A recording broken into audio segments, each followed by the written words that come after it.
Hello everyone, this is Scott C. Waring, and I have another face on Mars I found. It's not just a face, there's a lot of other stuff in this video, so don't just think it's just the face today. But this is pretty extraordinary too. It really is. As you see, there is a face here. It's wearing a crown. Do you see the hat? It has a cloak. See the collar going around? It's like a cloak hanging from him. And it almost looks like something similar to what the Pope would wear. Now, I'm not Catholic or anything, so I don't mean it in disrespect, but it does look like one of those Catholic Pope hats and robes. Next to it, it looks like there's an army helmet or something, doesn't it? Do you see this thing? It sure looks like it to me. Here is the original photo, and it's from the NASA Aero site. It is an official NASA site, and I'll put the link below in the video about this. And here is the full one. Here is the face. The face is right up here, very far up.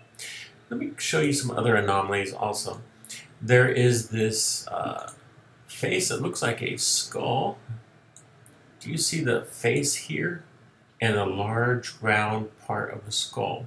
Now, of course, this isn't a real skull. It's a sculpture of some sort that might even be hollow and used as a habitat of some sort.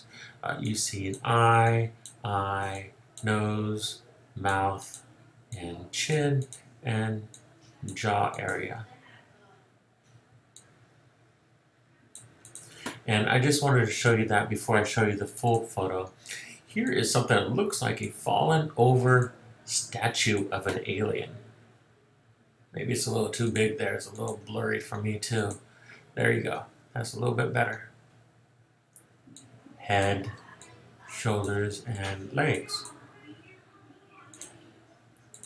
Here is another object I found. Oh God, this is going to be hard to see.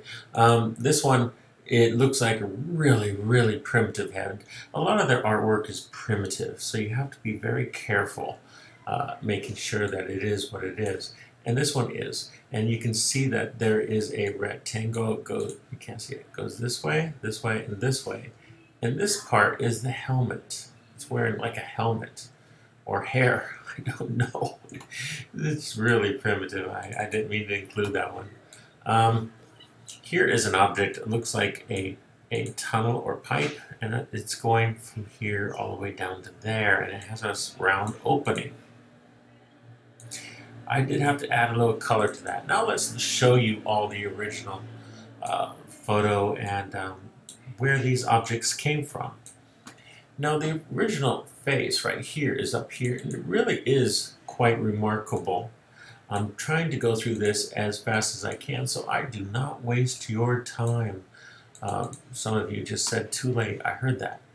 Now here is the face, and I did focus it a little bit right here so you could see it better, and it does stand out. All I did is add a little contrast and a little focus. Okay. But it's right here between these two rocks on top of the hill. The skull itself is farther down. It's much farther down. It's right. Oh, it's so far down you can't even see it. Okay, let me show you. It's right here. There's the larger skull. And it looks pretty much the same. I didn't add much contrast there. Just a little bit of light in this photograph. So all this photo has is just a tiny bit of light because it was too dark. And next to the skull, you see the face on the skull, is this long tubular object, which is kind of neat. And there are many other things in this photo, as I showed you earlier, but I would like you to explore yourself and see what you find in it. There are some cool things which really doesn't have any explanation. What is that weird? Looks like a tipped over mushroom, doesn't it? And there's a lot of other things too. Here is the statue we talked about earlier. Fallen over statue, partially buried in the sand. But the most important thing I want to show you was the face. It was just kind of remarkable that it was up on top of the hilltop. It's protected by two stones on two different sides, and it's overlooking everything from above. It kind of tells you something. It really does. And it sort of looks human. Scott C. Waring, UFO Sightings Daily. Like and subscribe, and I'll make more for you soon.